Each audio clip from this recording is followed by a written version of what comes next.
Greetings in the name of our Lord Jesus Christ. Welcome to All Night Prayer, and we continue on this series on Love Your Enemies.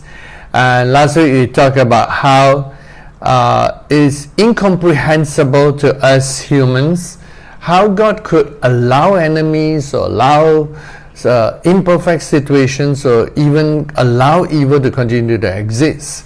Because from our small human mind, we cannot comprehend the overall plan of God and the overall necessity of growth in which only God can perceive and sees how we can grow and become better people in the presence of our enemies. As we continue to grow in God, one area that can help us become more and more like God to treat our enemies with compassion and love is to understand how enemies form and how to understand them. Imagine we could hardly even understand people close to us, and now we got to understand our enemies too. But it's all part of growth and part of us understand how enemies actually came about. And the Bible is full of stories like that. And by looking at the Bible stories, we can understand why people become enemies. Of course, sometimes things are not as simple as we can outwardly see. But it's always sometimes a progression of time that people choose to position themselves in different ways and different manners. And then relationships break up, relationships mend, relationships go different directions. And we just need to be like God to understand all things. And most of all, through everything, we continue to grow to be more and more like Jesus. That's the most important thing in our life, and that's our greatest inheritance that we can receive from God. Right, let's look at the Bible and see some situations here and understand how enemies form and why they form perhaps, and to understand what's playing behind the scene here. Of course, we know that our true enemy is always spiritual, is always Satan and all his cohorts, and human beings should not be regarded in the same sense, for we wrestle not with flesh and blood, but we wrestle with spiritual forces. And so it's important to understand more the human enemy side, why they become the way they are, and in that way afford them some compassion and understanding so that we can be like Jesus in increasing, enhancing our ability to love our enemies as Jesus commanded us to. Let's take it from the story of Abraham, and let's start way back there, and perhaps we can take it even further back, all the way back to the time of Adam and Eve. Let's start there, shall we? And we read in the book of Genesis, and here in Genesis chapter 4, this is among the first people that came upon the planet Earth. Genesis chapter 4 says in verse 1, "Now Adam knew Eve his wife, and she conceived and bore Cain, and said, I have acquired a man from the Lord. Then she bore again, this time his brother Abel. Now Abel was a keeper of sheep, but Cain was a tiller of the ground. And in the process of time it came to pass that Cain brought an offering of the fruit of the ground to the Lord. Abel also brought of the firstborn of his flock and of their fat. And the Lord respected Abel and his offering, but he did not respect Cain and his offering. And Cain was very angry, and his countenance fell. So the Lord said to Cain, Why are you angry? Why has your countenance fallen? If you do well, will you not be accepted? And if you do not do well, sin lies at the door, and its desire is for you, but you should rule over it. Now Cain talked with Abel his brother, and it came to pass when they were in a field that Cain rose up against Abel his brother and killed him. Then the Lord said to Cain, Where is Abel your brother? He said, I do not know. Am I my brother's keeper? And he said, what have you done? The voice of your brother's blood cries out to me from the ground. So now you are cursed from the earth, which has opened its mouth to receive your brother's blood from your hand. When you till the ground, it shall no longer yield its strength to you. A fugitive and a vagabond you shall be on the earth. And Cain said to the Lord, my punishment is greater than I can bear. Surely you have driven me out this day from the face of the ground. I shall be hidden from your face. I shall be a fugitive and a vagabond on the earth. And it will happen that anyone who finds me will kill me. Then the Lord said to him, therefore whoever kills Cain, vengeance shall be taken on him sevenfold. And the Lord set a mark on Cain, lest anyone finding him should kill him. This is the story of two brothers, and Cain was supposed to be the older brother, taking care of his younger brother, and for some reason they became enemies, and Cain killed Abel. Not much is recorded of the background or other stories behind all these things, and all we know is that in the Bible later on, Cain is mentioned in the New Testament, and these are passages we should also read. But perhaps up to now, let's consider this fact that Cain tried to do something that his brother did, and they both expressed their relationship with God. And Cain offered an offering, Abel offered his offering, but God only accepted Abel's. And he was very upset, he was very angry why he should be rejected and Abel's accepted. And the background behind this is much more simpler than just saying that there's blood that is offered. You see, all of us come into existence to something that's already going on before we even exist on the earth. Before Cain came to the sin and Abel came to the sin, there was a background of Adam and Eve, and the earth was already cursed. And for some reason, anything that is now offered from a cursed object, from the earth, has to now be under the blood. And that should have been understood. And for some reason, Cain assumes things are fresh from where he is without regarding to what went on before him. You see, all of us have to respect whatever precedes our life. Whatever God has covenanted, God has related to, whatever God has blessed, or whatever God has judged, has gone on before we came to the sin. When we come to the sin, we need to respect what goes on before and flow with it rather than go against it. Of course, sometimes things we can change with God's help. So by the time Cain came to the sin, the earth was already cursed. Blood was necessary. He might have learned it from his parents, that from the day that Adam and Eve sinned, God sacrificed an animal. So blood was necessary. But for whatever reasons, or whatever lack of explanation or lack of understanding Cain had, his offering was not accepted. Even up to there, things can still stop. Don't have to go further. Cain could have find out from God, please teach me how to be accepted then. And God might have taught him. Or perhaps, from Adam and Eve, or find out from his brother, what are things that he has learned.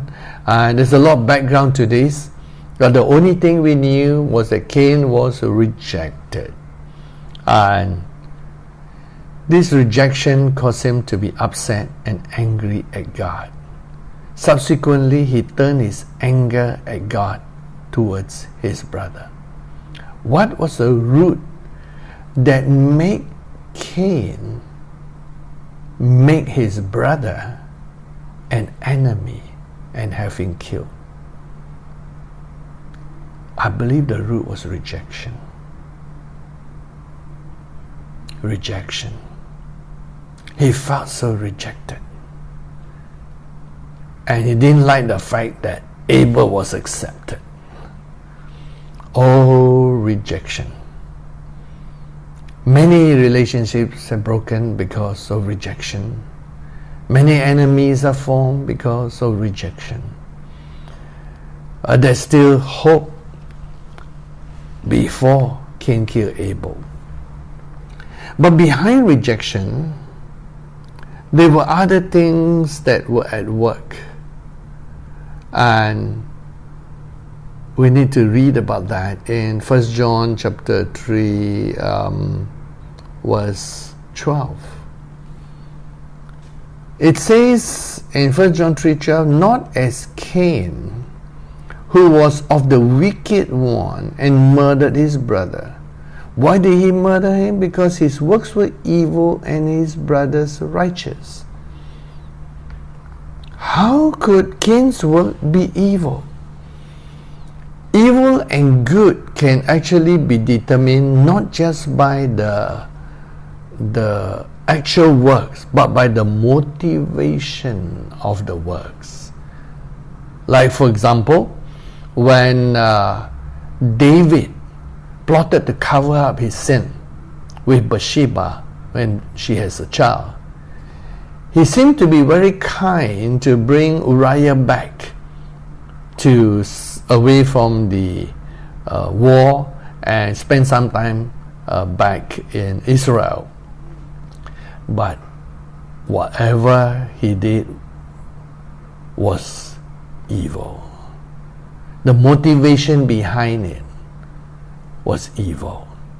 And in the end, when Uriah didn't flow with all the plots and all the plans and the scheming of David, David wrote a letter that sentenced him to die by the hands of his enemies at war. So sad. Everything that David did, like it looked like he's kind, bringing him back, favoring him as a soldier to come back and report, it was all to no avail. It was evil. Motivation can make something that outwardly looks good to be evil. So it says here that his works were evil. I believe the motivation of him offering to God was not pure. And the other fact, it says Cain was of the wicked one, which means there's another factor involved. Satan was influencing him, and he did not know it. So it was not just rejection. There was rejection. There was Satan behind. It says sin lies at your door, God says. But there was the work of Satan putting thoughts in him, putting emotions into him.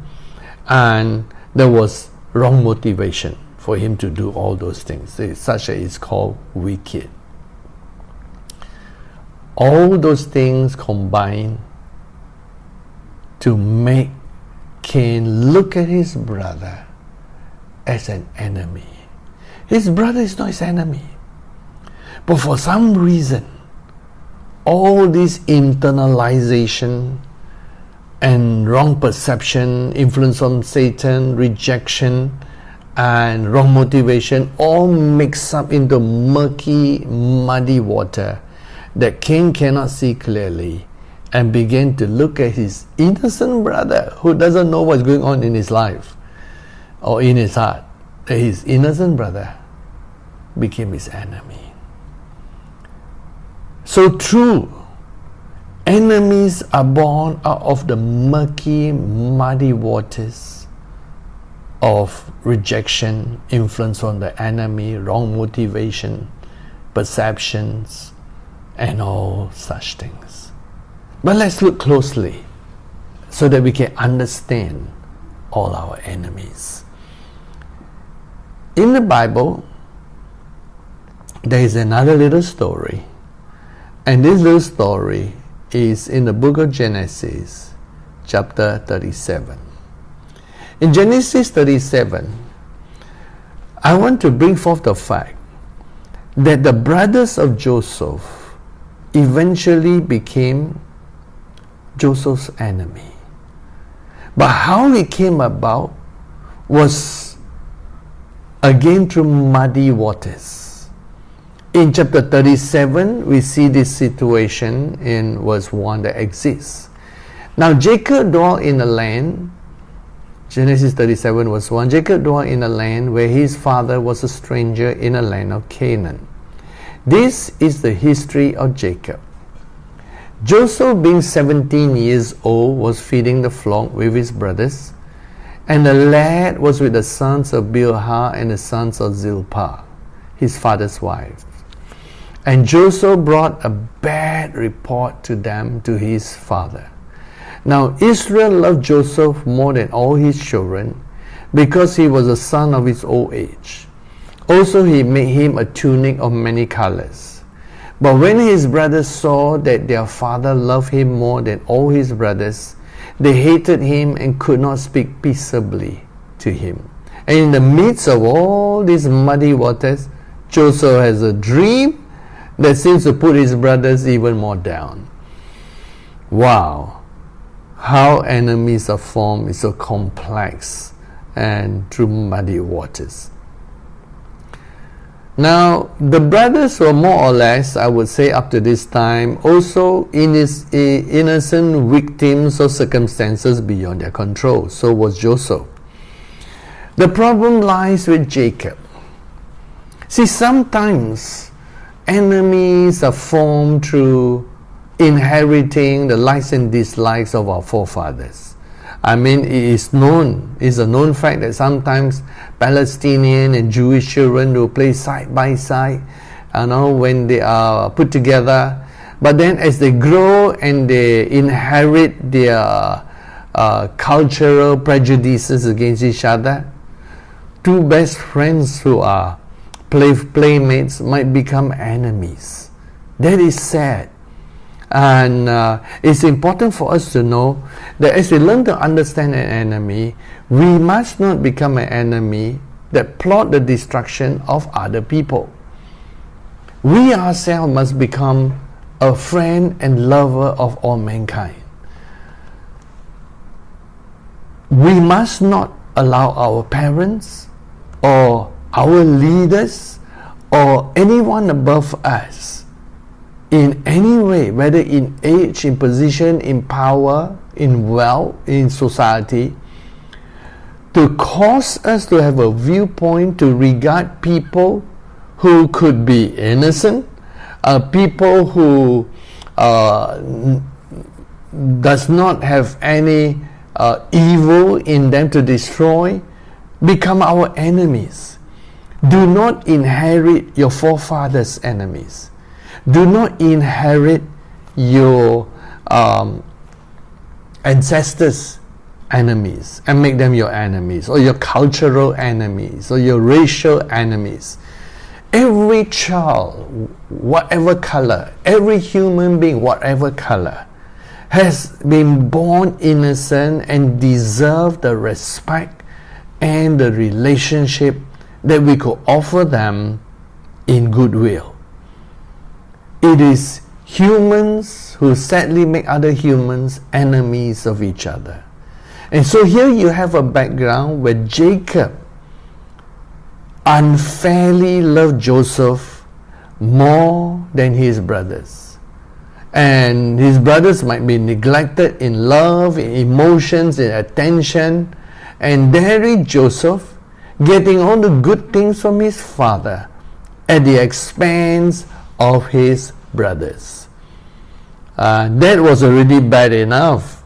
And if Joseph did not open his mouth to say any bad thing, did not do anything bad at all, that situation already caused his brother and his relationship to be strained, but not enemies yet. And Joseph, probably young, innocent, and a little bit on the inexperienced and foolish side, in the atmosphere where he was the favorite son, begin to make a bad report of his brothers. His brothers were already unloved, rejected. Can you see the word rejection again? Rejected by their father in favor of him. in the midst of all that rejection, he add fuel to the fire by making a bad report of his brothers all the time. It says in verse 4, by verse 4, of course all these take place over many years, although it's covered by just a few verses. Over time, as Joseph keep on giving bad report, every time the brothers come back, they got scolding from the father, because Joseph just gave a bad report, caused them to have more scolding. Already they are rejected, they are unloved, they are unprivileged, and Joseph is privileged. They don't have the privileges that he has. The relationship with the father is strained even more by Joseph. And over time, long time probably, and over many experiences of such thing, they hated Joseph. They cannot speak well of him. They cannot speak peacefully. In other words, the brothers of Joseph became his enemies. Joseph has a part in it. Jacob has a large part in it. Of course, they themselves has a part. Although we see that some brothers still, like Reuben, still care for him. But generally, there was enemies formed within the same family. How sad. And on top of this comes this coup de grace. Now Joseph had a dream and he told it to his brothers in verse 5, and they hated him even more. They hated him even more because in his dream, he says they were all binding sheaves in the field, and his sheep stood up and all their sheaves bowed to him. They were never gonna bow to him. It made them even more angry. And they say, will you reign over us? No, we were not like that. And says in verse 8, and his brothers said to him, shall you indeed reign over us? Or shall you indeed have dominion over us? So they hated him even more for his dreams and for his words. Words hurt. Words can make enemies of people. Be careful of your words. Speak only gracious words. Then he dreamed still another dream and told it to his brothers. Look, I have dreamt another dream, and this time the sun, the moon, the 11 stars bowed unto me. So he told it to his father and his brother's father rebuked him and said, what is this dream that you have dreamt? Shall your mother and I, your brothers, indeed come to bow down to the earth before you? And his brothers envied him, but his father kept this matter in mind. So on top of hating him, on top of being upset at him, they envied. But that envy was there all the time. They were always envious of him because his father gave him all the good things. So finally, there comes a situation when his father sent him to check out on his brothers, and as usual, he must check out on them, bring back word against him.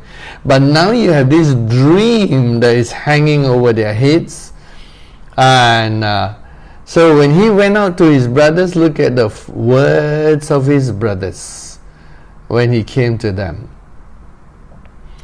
And in verse 18, after this dream matter was spoken to them, it was still fresh in their memories. In Genesis chapter 37 verse 18, now when they saw him afar off, from far away when they saw him, imagine how big a hatred they have already built. When they saw him from afar and he's coming, and you know when you're in a plane where the enemy of the field can see very far, even before he came near, they were already plotting how to kill him. They had become the enemies of Joseph. They conspired against him to kill him. Then they said to one another, look, this dreamer is coming.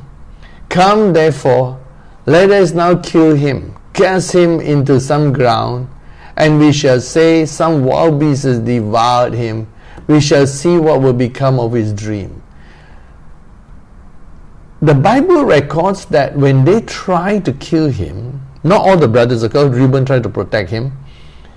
It was because of his dreams.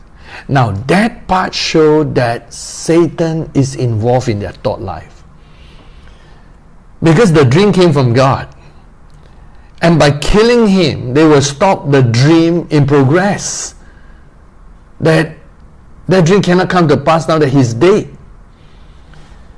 But they didn't know that if that dream came from God, then the thought about killing his dream, killing him and killing his dream, must have come from Satan. So similarly, like Cain, during this episode, Satan was behind it. Satan is an enemy of God, and he specializes in keep making enemies of man against one another, in separating families, in separating friends, in separating good people from one another, and making them enemies of each other. But Reuben, verse 21, when he heard what they were trying to do, he tried to protect his little brother and say, let us not kill him.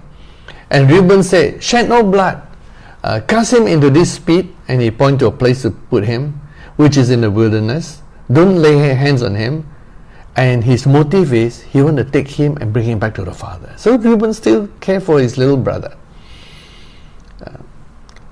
So it came to pass when Joseph came to his brothers, they stripped him of his tunic. I mean, they were envious of that tunic. For a long time, they want to get it off him.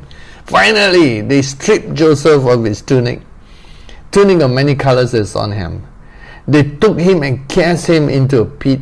The pit was empty and there was no water in it. Now later on, we know that Joseph pleaded with them for his life. And then they sat down to eat. I mean, they just didn't care about his brother. And of course, Reuben still cared and hoped that when they go away, he'll come and rescue his brother and quickly send him back safely to the father. Then they lifted their eyes, and while they were eating, there was a company of Ishmaelites coming from Gilead with their camels, bearing spices, balm, and myrrh on their way to carry them down to Egypt. So Judah said to his brothers, what profit is there if we kill our brother and conceal his blood? Come, let us sell him to the Ishmaelites, and let not our hand be upon him. For he is our brother and our flesh. Of course, it's wrong to kill your own brother and your own flesh. But this doesn't make it any better. But, this is a reasoning from anger and reasoning from evil. Selling him is as bad as killing him. And his brothers listened.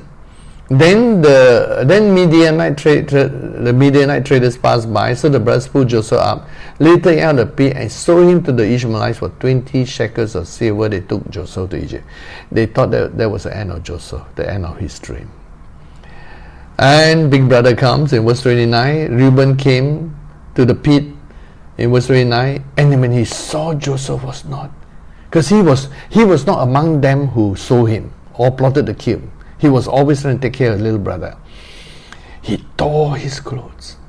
And he says, the lad is no more. And where shall I go? And then they took Joseph's tunic, put it in a kid of the goat's blood, and they sent it to his father, saying, this is what we found. Is this Joseph? Of course it is. He recognized it, and he tore his clothes, put on sackcloth. And none of his sons, his daughters, there he got daughters, arose to comfort him, could comfort him. And he says here, go down to his grave, mourning. Poor Joseph. His brothers make themselves his enemies.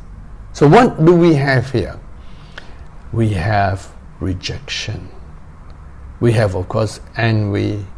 We have an inherited situation that was imperfect. And on top of that, Joseph did not help by bringing a bad report. It says they hated him even more. So when a situation is already bad, don't make it worse. A situation that is already on fire, don't go and pour kerosene on it. It's terrible. And in the end, these people go mad and wanted to kill Joseph. And in the end, they also go mad and go and sell him off. Imagine, Joseph was crying and weeping all the way, sold for 20 pieces of silver. What a sad situation.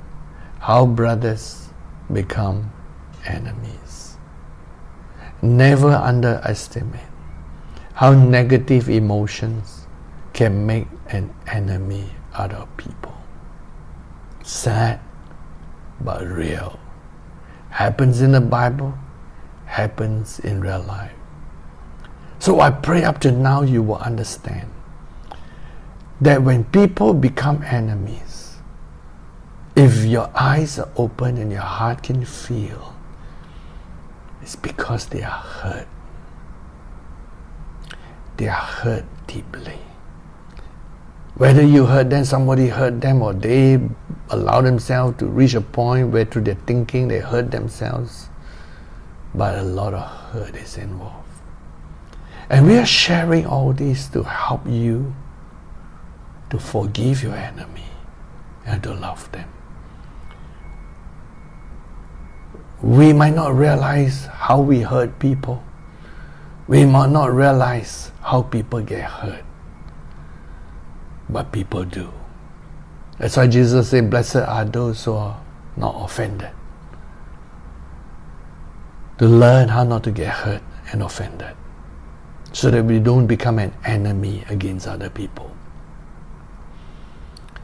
But an enemy is actually hurting and bleeding on the inside. Whatever they do outwardly is because of rejection, hurt, pain, anger, and that's the reaction. Let me point to another Bible story. And in this Bible story, it's a tender one. But let me not go to tender one. Let me go to a bit of the soldier one first. There are lots of little stories you can pull out from. But let's look at this situation of civil war during the time of Israel. One group under David, the other group under Abner. Abner installed Ishbosheth as a puppet king so that he can continue to rule and reign. The background of this story,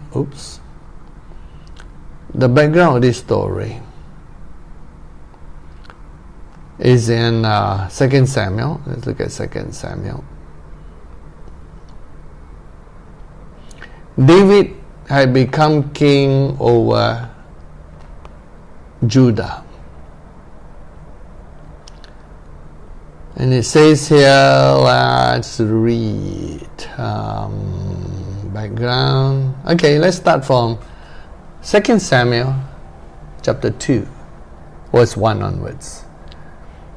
It happened after this that David inquired of the Lord, saying, shall I go up to any of the cities of Judah? And the Lord said to him, go up. David said, where shall I go up? And he said, to Hebron. So David went up there, and his two wives also, Ahinoam the Jezreelitess, and Abigail the widow of Nabal the Carmelite. And David brought up the men who were with him, every man with his household. So they dwelt in the cities of Hebron. Hebron was like the provincial capital of Judah. Then the men of Judah came, and there they anointed David king over the house of Judah. They told David, saying, the men of Jabesh Gilead were the ones who buried Saul.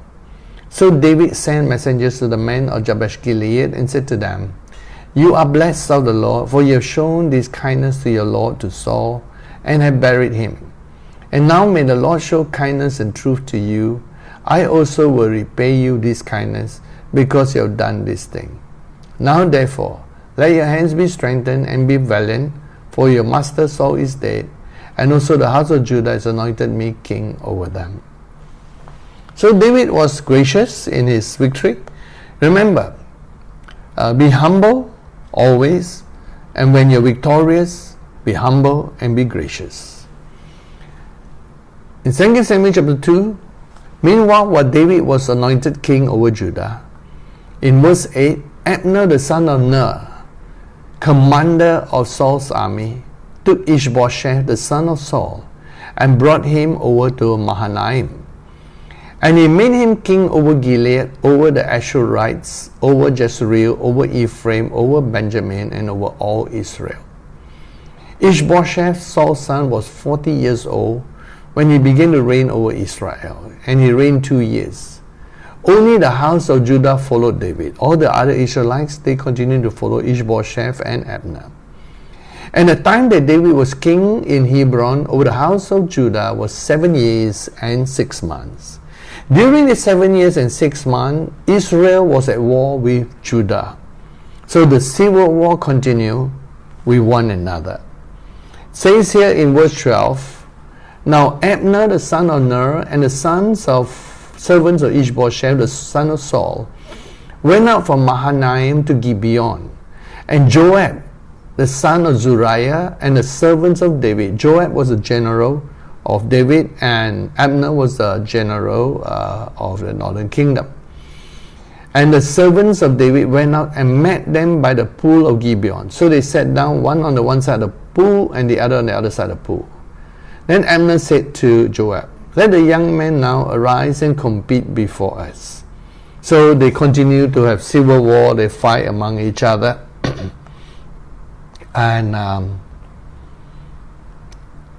and so forth. And so it happened that during this civil war time, which was not, of course, perfect, that something took place.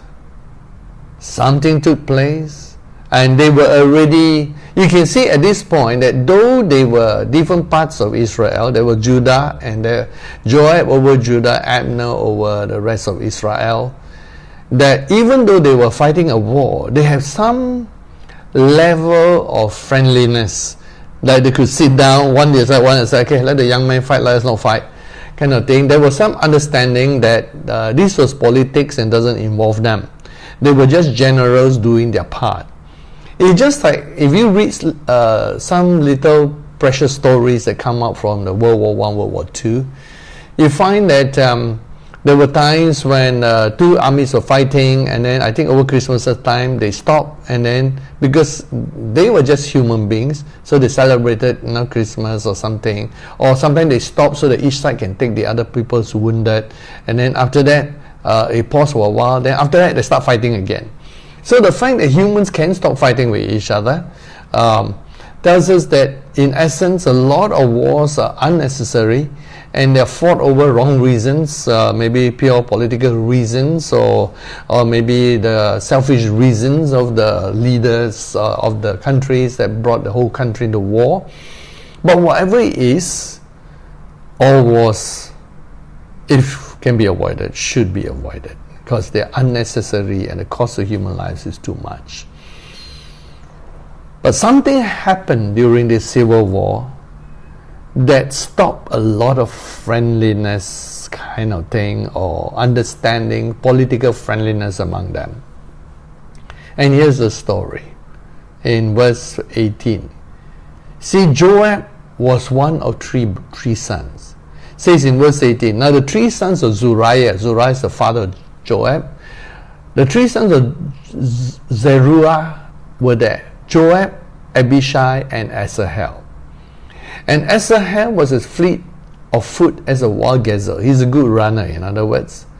So Asahel pursued Abner, and in going he did not turn to the right hand or to the left from following Abner. Then Abner looked behind him and said, are you Asahel? He says, yes. He says, I am. Then Abner said to him, turn aside to your right hand, to your left, lay hold on one of the young men and take his armor for yourself. But Asahel would not turn aside from following him. He didn't want to kill because he has a political understanding with Joab, his opponent, the general on the opposite side. And there was an understanding, that this is not personal, this is just a political battle that they had to fight. But here's where it became personal.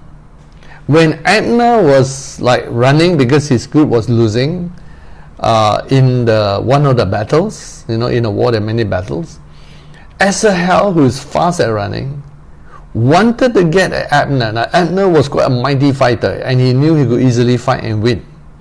So Abner told Asahel, the brother of Joab, says, hey, go and kill somebody, go and choose somebody else, don't come to me. And here's his reason. He says, turn aside from following me. Why should I strike you to the ground? He doesn't want to kill you. He says, how then can I face your brother Joab? He doesn't want to make a personal enemy out of Joab. They were political enemies, but not personal enemies. And he says, however, he refused to turn aside, so he has to fight. So Abner struck him in the stomach with the blunt end of the spear. So the spear came out of his back, and he fell down there and died on the spot. So it was that as many as came to the place where Asahel fell down and died stood still. Joab and Abishai also pursued. The brothers pursued Abner, and the sun was going down when they came to the hill of Ammon, which is before Giah by the road to the wilderness of Gibeon. Now the children of Benjamin gathered together behind Abner and became a unit and took their stand on top of a hill. Then Abner called to Joab and said, shall the sword devour forever?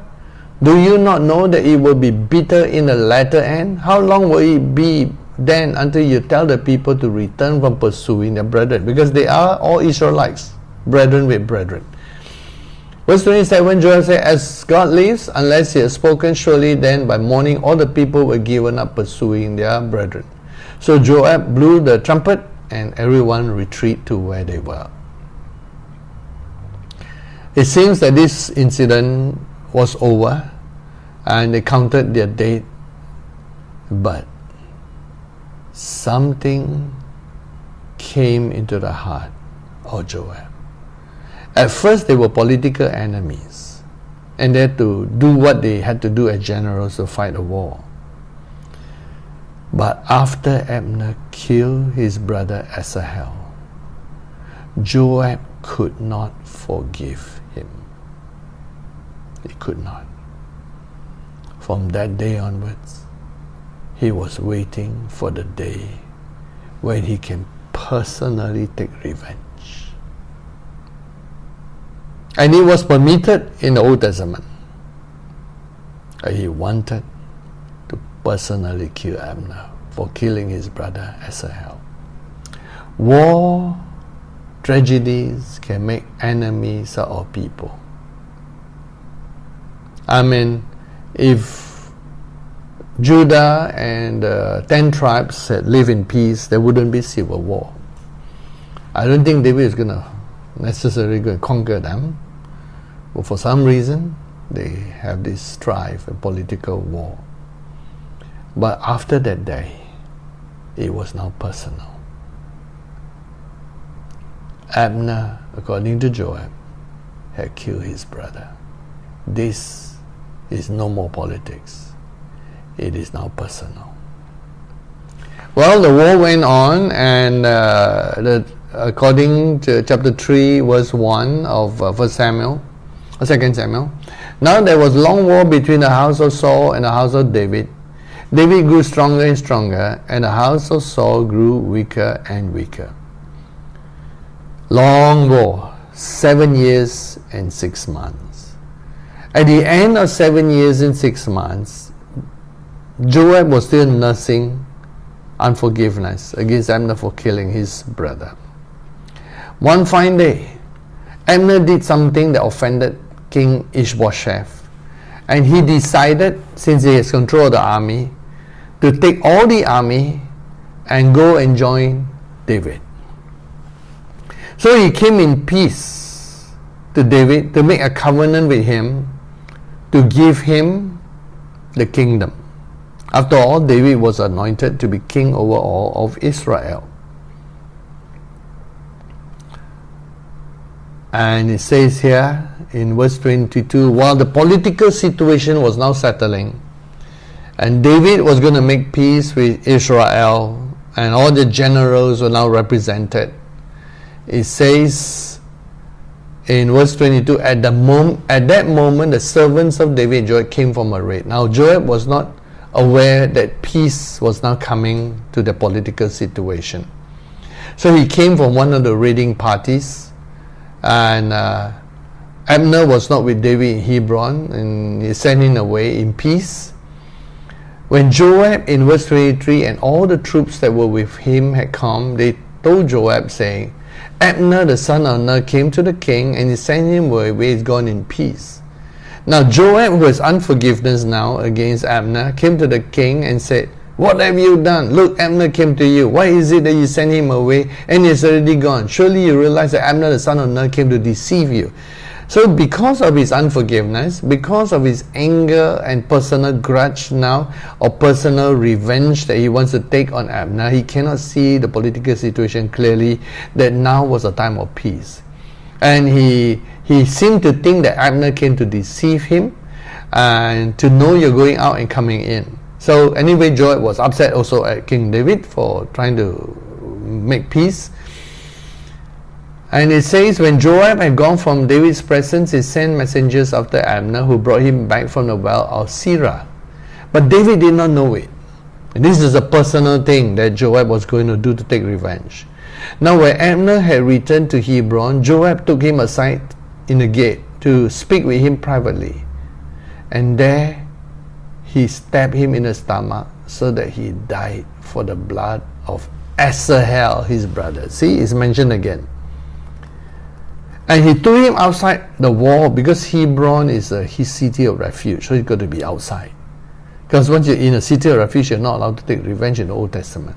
It's very letter to the law, but still bad, because he's taking revenge at a time when peace was being made. But all for a personal reason. Politics is not involved. He just wants to take revenge against Abner for killing his brother. You can see here that enemies can be born out of unforgiveness. Just one personal thing that Abner did, he killed the brother of Joab, and that was during a wartime. Joab killed Abner in secret. Abner, of course, didn't suspect anything. Abner didn't realize that Joab has that level of unforgiveness. 7 years and 6 months. I assume that the death of Asahel took place in the earlier years. So let's say 5 years, 6 years maybe have gone by, or 7 years, we do not know how early that was. And Joab still nursed a hurt and a wound. Remember, all enemies are enemies hurting and bleeding from the inside. Joab has never recovered from the pain of losing his brother. Now was the opportunity, and he met in peace, and this is no killing, this is murder. He murdered Abner. How did he become an enemy? Joab did not suspect him as an enemy. He thought it's just political enemies, not personal enemies. Joab should have realized that sometimes personal things last longer than politics. This is a sad story of unforgiveness, of pain, of hurt, of losing a brother. And that caused two great generals who were gentlemen in the way they fight. Two great generals became enemies, and one murdered the other in peacetime. Love your enemies, understand them. All enemies are enemies who are hurting and bleeding on the inside. Sometimes you might have a hand in causing the hurt and the problem. Sometimes you did not. But it does not matter. To love your enemies, you have to understand how they became an enemy. It's always some form of hurt, some form of bleeding on the inside. If God could take the veil from our eyes to see the hurting heart, the hurting person, then you can understand and realize why the person became an enemy. Now, there's no justification in our modern New Testament to become an enemy. But this is taught so that we can have more understanding of people. In the midst of this time, one of the conditions that David had to make peace was that Michal, his first wife, was returned to him. In verse 14 of 2 Samuel 3, so David sent messengers to Ishbosheth, Saul's son, saying, "Give me my wife Michal, whom I betrothed to myself for 100 foreskins of the Philistines." Ishbosheth sent and took her from her husband, she's already happily married, from Paltiel, because Saul had married her away, son of Laish. Then her husband went along with her to Bahurim, weeping behind her. So Abner said to him, "Go return," and he returned. So Michal, here's another personal story. Michal, once upon a time, was deeply, deeply in love with David. And they were young lovers. And we have here the little story after David has slain Goliath. Let me get to that. Here we have it. 1 Samuel. Let's return to 1 Samuel. And David had slain Goliath. David became famous, and songs were written about him. And originally, the older daughter Merab was supposed to have been betrothed to David, because King Saul promised whoever killed Goliath will marry his daughter. So in the end, he didn't keep that. And it says in verse 20, "Now Michal, Saul's daughter, loved David, and they told Saul, and the thing pleased him. So Saul said, I will give her to him, and that he may be a snare. And he hoped David would have died through funny dowry. But it says here in verse 28, that Saul saw and knew that the Lord was with David, and that Michal, Saul's daughter, loved him. And Saul was still more afraid.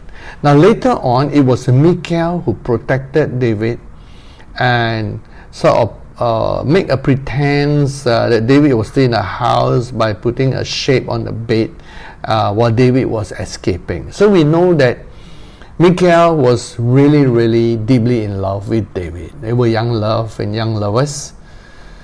When David ran from King Saul, he left everything behind, including Michal. I believe the perfect way is for Michal to run with him. Then they will never be separated. But for some reason, David left, and through the many years in the wilderness, let's say that David was king at the age of 30. And if he slayed Goliath, let's say 17 or 16, whatever, and he became a general, that would mean that there were at least 10 to 13 years, 10 years, let's say a few years with Saul, at least 10 years in the wilderness or so. And during those 10 years when he was wandering the wilderness with his 400 men and later growing to 600, his 600 men, David married Ahinoam, and later on he also married Abigail. He had 2 wives. So by the time he came back to Hebron, and he might have married more altogether, he had 8 wives. And by the time another 7 years and 6 months passed by, so David might have more wives and more children by that time. We do not know how many it was exactly. We know that the total in the end was 8. That would include Bathsheba and some others. But until then, by the time he asked Michal to come back, it was, let's say it's 10 years since he ran away from King Saul, but 17 years, and Michal has already been married off to Paltiel by King Saul. She's already living a proper family life. Now he separated them, and you know that Paltiel must have loved Michal. After he was crying all the way when they were separated. And Michal come back to David and see, oh, he's a different man. And is these other 2 wives that lives with him, maybe other children. And I think things were no more the same. The young love that they had was no more. And I'm sure she was upset that he has broken a happy life that she was living without David for 17 years or so, or less or more. And now coming back to David, and David got these other women with him. Of course, every woman will feel bad and will feel terrible. Why David would do that to her. And for some reason, she became upset at David. And at the highest point in David's life, when David brought the ark to God, all her unhappiness came out. When David became king, and all her unhappiness came out, and David was dancing and rejoicing as the ark came into Jerusalem, his new capital, in verse 16 of 2 Samuel chapter 6. As the ark of the Lord came into the city of David, Michal, Saul's daughter, looked through a window and saw King David leaping, whirling before the Lord. She despised him in her heart. One of the breakdowns of many marriages is when one began to despise the other. It's always negative emotion. So be careful, those of you who love each other, young lovers, or you're in a marriage, be careful of negative emotions. Through time, these negative emotions develop in Michal. And when David was at his happiest, she said words to the extent that was vile, say that he was like a vile person, took away all his joy. And David was so unhappy that from that day onwards, he never again probably see Michal. She's just there at the side. So here is a personal thing that was all mixed up. But again, I believe that at the root of all this, Michal was hurting. I don't think David properly comforted her when she again was separated from Paltiel, her second husband, and brought back to David. I don't think she was ever comforted. I don't think she emotionally was ever healed. And that hurt led her to become, at a high time when David is rejoicing in the Lord, an emotional enemy against David by trying to pour water on his joy. And David was also upset and never saw Michal again. Two beautiful, lovely people who love each other when they were young stopped loving each other. So sad because of hurt. So one of the things that we learn from this lesson today is, you know how to love your enemies? Understand them. Understand that they have a lot of hurt. Your enemy, if they became your enemies, and if you're really a good person and have an enemy, a good person doesn't do harm to other people, how do you get enemies, right?